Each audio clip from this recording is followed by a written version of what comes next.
Hi guys, welcome to another video. This is part two of the two categories of narcissists that are the most kind of common ones you come across. And today I'd like to talk about the overt narcissist, the grandiose narcissist. Unlike their counterpart cousin that we've talked about before in the last video, the vulnerable, quiet, shy narcissist. Both narcissistic types, again, can change. They have both in them. Both have the grandiose, both have the shy and vulnerable, both can switch from one to the other. But the characteristics of each have to be predominantly one or the other. So with the grandiose narcissist is more inclined to kind of bull their way through life. They're less worried about their image perception. They're less worried about their image management. Now, it's not to say that their image isn't important to them. Their image is everything to them, this particular narcissist. This particular narcissistic mask is going to create a hugely superior image. They are more superior than anyone. They are more beautiful than anyone. They are entitled to the best of the best. Now, your humble narcissist feels this as well, but they're just not as obvious in it. This grandiose narcissist has no problem letting people know that they're entitled to the best. They've no problem letting people know how entitled and how important they believe they are. So in this way, they're not sensitive to the opinion of others. These narcissists, you will find, decking themselves out with only the top designer names that they can possibly afford. And again, disclaimer, people that like designer labels and wear designer clothes are not necessarily narcissists. They just may have good taste and the money to afford it. But these grandiose, overt guys will do anything to get the designer labels to look like they are these important, rich, entitled beings. They'll use the children's clothes money to get the next latest gadget so that they will be not ever looked down on, but will be looked up to. That's what they are trying to achieve. It usually stems from a kind of a feeling of total inferiority. It's like the opposite. Because they feel so inferior, they cannot be that person. They may have come from a very poor background. They're overcompensating for something they went through at an early stage in life. They may have been bullied in school. They may have just been made to feel unworthy in some situation. Or they could have been treated really well. They could have been spoiled. What they're trying to do is uphold an image of who they believe they are, who they really believe they are. They believe they're royalty. They believe they should be treated like royalty. These guys you'll see in a restaurant loudly berating waiting staff.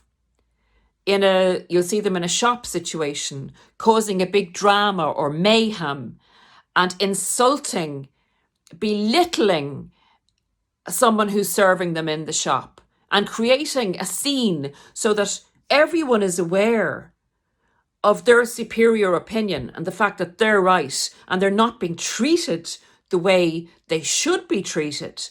And this is unacceptable. You'll hear that word a lot. Unacceptable. Not correct. Disgraceful way to treat me. And that kind of drama will be created around them. They will do this also in a group situation where, in a social setting, They will go in and give their opinion out loudly. They'll hold court within a group and they will give their opinion regardless of who it offends. And they will enjoy the reactions that are given to them. A place that they won't do this is, say, in a work situation where they need to progress, or if they meet someone socially that they want to impress and become part of a new social scene. They will then modify their behavior, but they will give quite strong, arrogant opinions, but they will teeter it to mirroring the opinion of the person that they're trying to impress, so that they will give them a job promotion, bring them into the group, bring them into their social circle, something that's going to give them a leg up. They will modify their behavior for this. And that's interesting because it shows you that they are aware of right and wrong, and they are aware when they are insulting someone that that's wrong.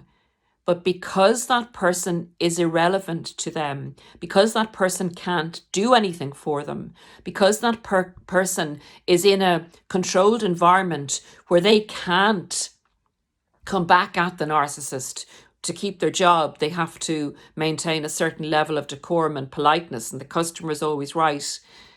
They foully use these situations for their outrageous raging at someone.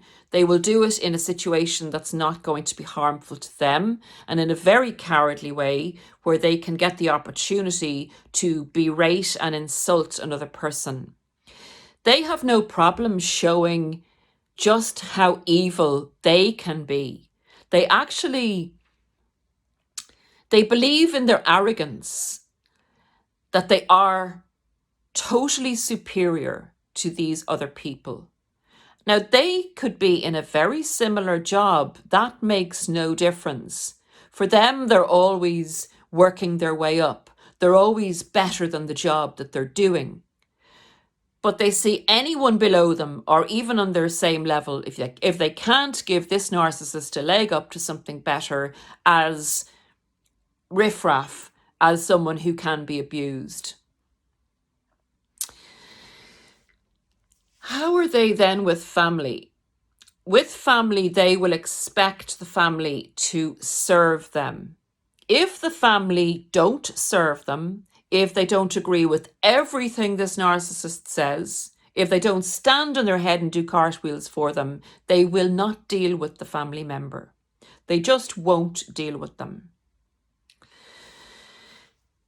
These narcissists often will have empaths in the family who will serve their needs, who will be so servile to them that the grandiose or overt narcissist will keep them as a forever supply, as a crutch to use. And often this person will be used and run into the ground.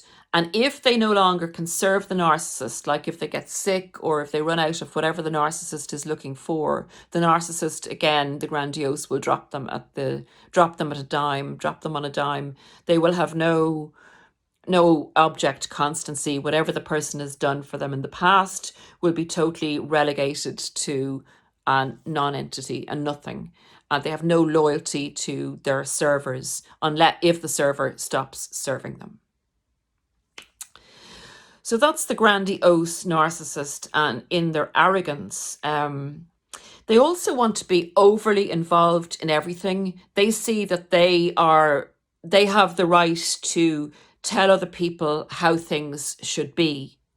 And again, bringing a little bit of my personal experience into this, when I was getting into the relationship with the ex-narcissist, his partner was a grandiose, overt narcissist. She wanted to be involved in our relationship throughout. And also, if you're having a conversation with them, they won't let you talk.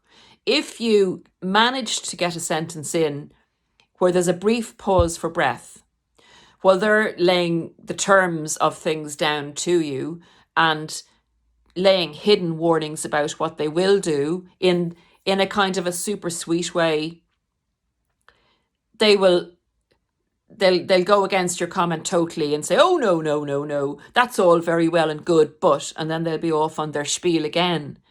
They don't listen to others. Other people's opinions aren't important. They really, really, really want control of a situation, and they want to have a voice in every situation. So I also remember, actually, there was a family mediation meeting, and this grandiose narcissist wanted to control things so much that she actually moved over to the mediator to be beside her and started to point out things on the mediator's private notes that she was making and telling her that she needed to do this and she needed to do that. At which point, at the end of the meeting, the mediator actually remarked on it to me and was quite sympathetic in relation to the amount of control that that person wanted. So they're very, very obvious. They're very dominant. They're very interfering. They will be very charming to engage you in friendship if they see you have a value for them. They want to be, they often can be leaders. They often can be attractive to people because they come across as very confident, and people will often excuse them to a certain extent because they're very confident, and if they want to include you, can make you also, like the covert, quiet narcissist, can also, if they do want to include you in something, make you feel very relevant to them, very seen and very included, provided you are going to work in an underrole to them. They'll give you the impression that they're your friend, but you will be doing an awful lot for them. And it's quite an exhausting experience being with an apparently confident, self-assured, apparently high self-esteemed narcissist who seems to do a huge amount of self-care, but it's a huge amount of self-adorning. You will be very exhausted being a friend of a person like this, but they will give you the odd splash of compliments or intermittent great assistance with something to keep you hooked. And you will feel sometimes that this person is helping you because of these odd breadcrumbs they throw your way that actually, help you maybe with your appearance or help you in a situation you're in. It's like they're giving you a payment to keep you hooked. So they have helped you, and you kind of mistake this as true friendship.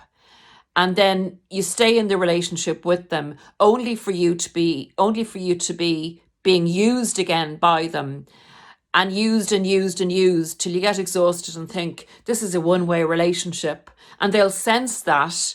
And when you get to a point where you're breaking away from them, they will hone in on you again, charm you, and do something for you that again you feel is like a friendship. It's a false kind of a management.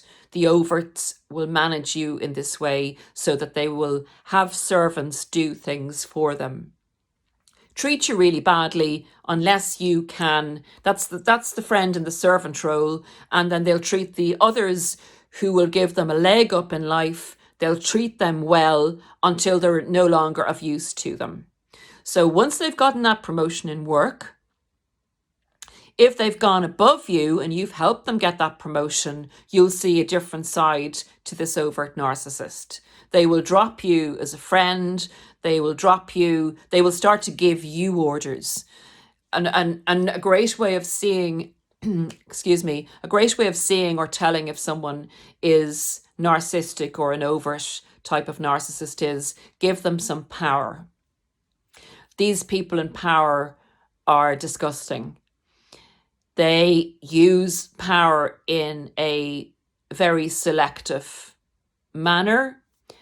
They will maybe up to that have given people the impression that they could be relied on to give strong leadership and to treat, the people that they were canvassing for support basically within the group or the workplace or social situation.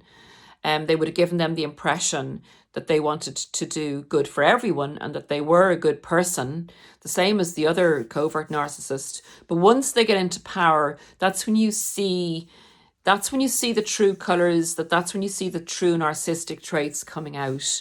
There's a total personality change. So guys, I'm going to leave this one here. The overt is much easier to spot. They bulldoze their way through people. They've no problem expressing their sometimes very contentious opinions. They don't worry about people that can't help them. They're highly abusive to people that they feel are below them or on the same power as them. And they do attract people because they come across as quite confident. And again, they can be good at what they do. Their confidence can get them places, but they will often make many, many enemies along the way. They'll be highly disliked individuals, and they will often come a cropper again because they're reckless. They have magical thinking. Given that they have such a grandiose and arrogant opinion of themselves, they can often overshoot the mark, and their karma doesn't look good because they can often take huge risks because of the... Sorry guys, it was interrupted there by a call. Yeah, so that is the overt narcissist as best I can describe them to you. And again, if you have any experiences of an overt narcissist in your life and how they act or how they act in your family, please leave them below and share them. And because as I say, I don't know everything about them. I've had experience of them, unpleasant individuals, but more obvious, I suppose, and easier to spot than the covert narcissist. In the meantime, guys, I will see you again shortly, hopefully posting over Christmas as well. And take care of yourselves and have a great day. Thanks, guys. Bye. Bye.